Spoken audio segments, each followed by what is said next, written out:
Bismillahirrahmanirrahim. Assalamualaikum warahmatullahi wabarakatuh.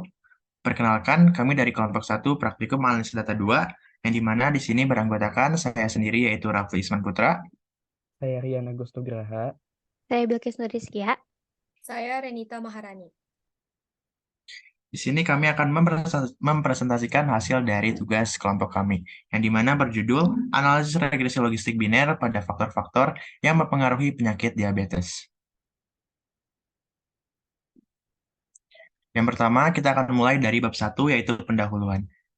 Yaitu di latar belakangi alasan kami untuk memilih dari judul diabetes ini, yaitu diabetes saat ini masih menjadi masalah kesehatan di dunia dengan prevalensi yang terus meningkat. Diabetes merupakan penyakit yang memerlukan pengelolaan berkelanjutan, khususnya dalam pengendalian kadar glukosa untuk mencegah atau memperlambat terjadinya komplikasi. Oleh karena itu, penyakit ini sering dikenal sebagai silent killer karena sering tidak disadari oleh penyandangnya dan saat diketahui sudah terjadi komplikasi.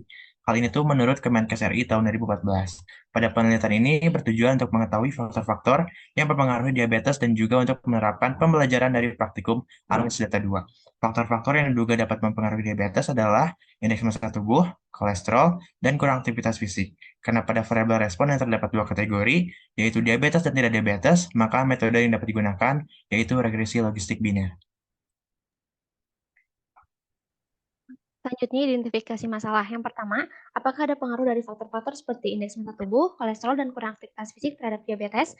Kedua, bagaimana peluang seorang yang memiliki indeks massa tubuh lebih dari sama dengan 30 atau obesitas dalam pengaruh diabetes dibandingkan dengan seorang yang memiliki indeks massa tubuh kurang dari 29,9 atau normal?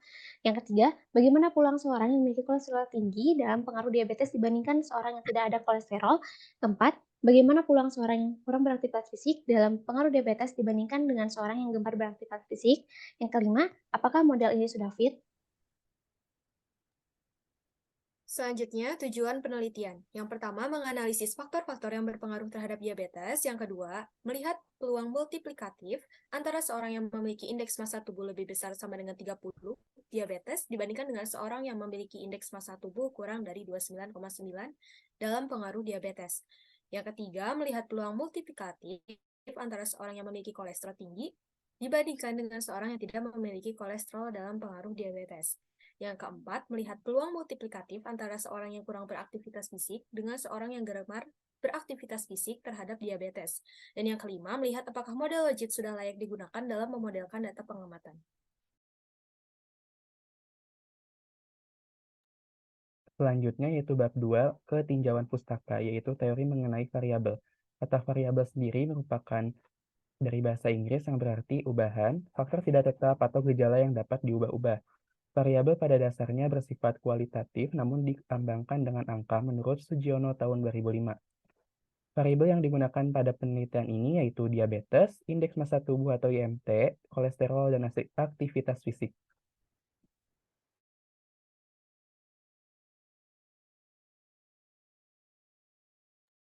Selanjutnya, pengertian regresi logistik biner. Regresi logistik adalah metode analisis yang menjelaskan hubungan antara variabel respon dengan satu atau lebih variabel penjelas.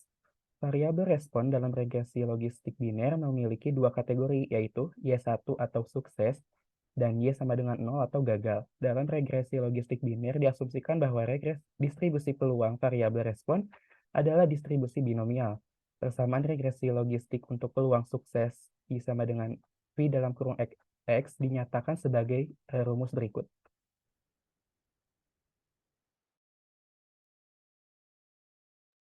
Selanjutnya ada hal yang harus diperhatikan berdasarkan variabel IMT, yaitu kategori IMT yang bersumber dari WHO.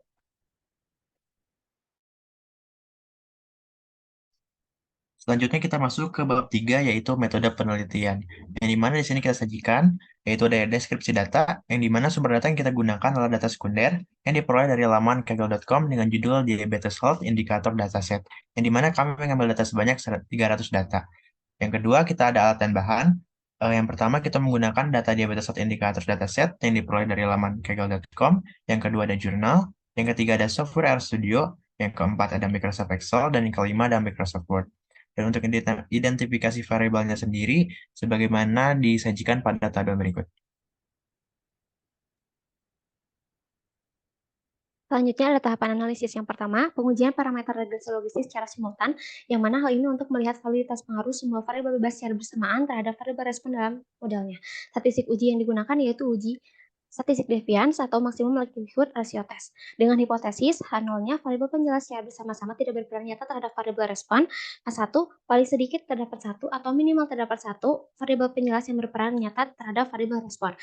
Statistik uji maksimum likelihood ratio test ini ditera dalam PowerPoint. Selanjutnya, uji signifikasi parameter regresi logistik secara parsial yang digunakan untuk melihat pengaruh satu variabel penjelas terhadap variabel respon. Adapun statistik ujinya menggunakan uji Wold dengan hipotesis H0 sama dengan variabel penjelas XI tidak berperan nyata terhadap variabel respon, dan H1-nya sama dengan variabel penjelas XI berperan nyata terhadap variabel respon. Lalu selanjutnya, pengujian kecocokan goodness of fit model regresi logistik, yang mana pengujian kecocokan ini digunakan untuk melihat kecocokan atau kesesuaian antara data dengan model regresi logistik yang dihasilkan. Alat yang digunakan adalah Hosmer-Lemaistre test. Adapun hipotesisnya, H0 sama dengan model cocok dengan data pengamatan, dan H1-nya adalah model tidak cocok dengan data pengamatan. Adapun statistik uji Hosmer-Lemaistre test tertera dalam PowerPoint.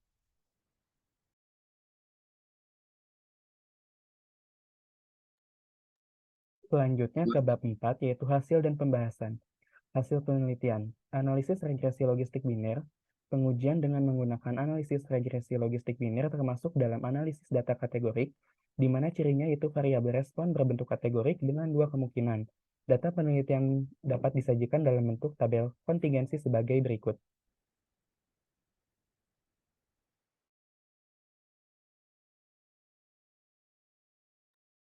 Lalu kita masuk ke RStudio-nya. Berdasarkan output dari program RStudio, diperoleh persamaan taksiran peluang responden yang dimiliki diabetes adalah sebagai berikut. Yang dimana di sini kita dapat model taksiran berikutnya adalah logit Vx sama dengan 0,6327 ditambah 0,7779 X1 ditambah 0,2380 X2 dikurang 1,1258 X3.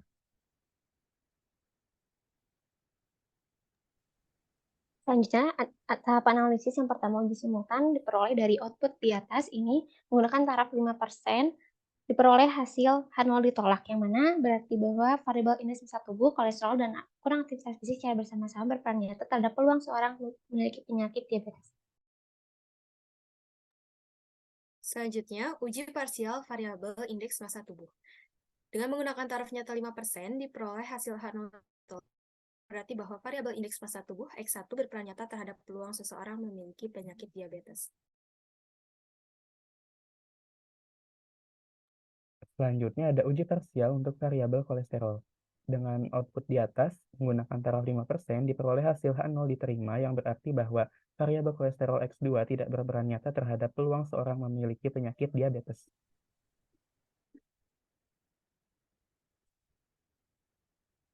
Lalu ada uji parsial variabel kurang aktivitas fisik. Berdasarkan output dari R tersebut dengan menggunakan taraf nyata 5%, diperoleh hasil A0 ditolak, yang berarti bahwa variabel kurang aktivitas fisik atau X3 berperan nyata terhadap peluang seseorang memiliki penyakit diabetes. Selanjutnya diperoleh hasil dari odds rasionya, yang mana mengindikasikan seberapa lebih mungkin kemunculan kejadian sukses pada suatu kelompok dibandingkan kelompok lainnya dalam hal berkaitan dengan odds.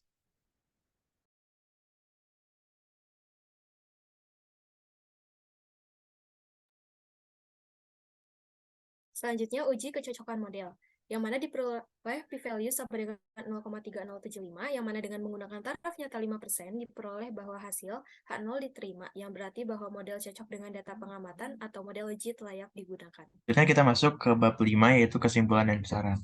Kesimpulan yang pertama, melalui simultan dengan menggunakan taraf nyata 5%, diperoleh bahwa variabel indeks massa tubuh X1, kolesterol X2, dan kurang aktivitas fisik X3 secara bersama-sama berperan nyata terhadap peluang seseorang memiliki penyakit diabetes, atau faktor-faktor yang diujikan berpengaruh secara signifikan terhadap penyakit diabetes dengan nilai p-value sebesar 1,345 pangkat min 0,6.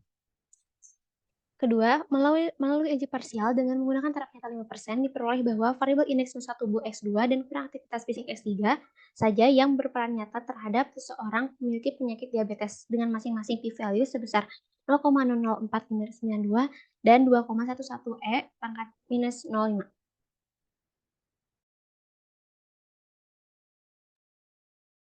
Melalui nilai odds ratio diperoleh bahwa peluang seseorang memiliki penyakit diabetes bagi yang indeks massa tubuhnya lebih dari 30 adalah eksponen 0,27779 sama dengan 2,17687 kali dibandingkan dengan indeks massa tubuhnya yang kurang dari 30.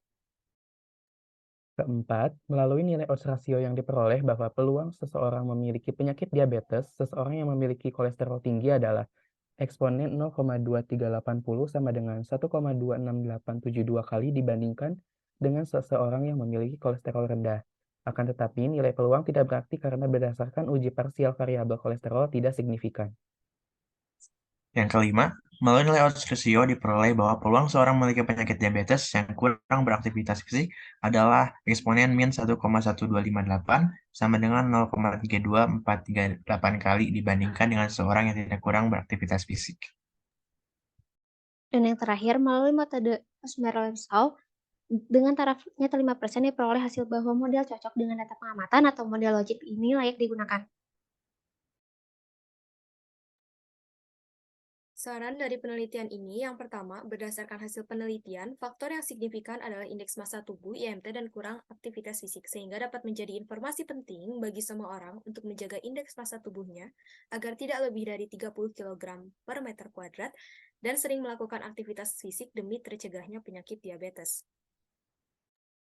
Saran yang kedua diharapkan pada penelitian yang akan menggunakan analisis regresi logistik dapat memperhatikan skala yang digunakan pada data. Karena jika skala antara variabel bebas dan variabel terikat sama diduga, akan lebih tepat jika menggunakan analisis model log linier untuk tabel kontingensi dua arah. Berikut ini merupakan daftar pustaka yang kita gunakan untuk hasil penelitian dari kelompok kami. Mungkin cukup sekian dari kelompok 1. Mohon maaf bila ada kesalahan. Terima kasih. Wassalamualaikum warahmatullahi wabarakatuh.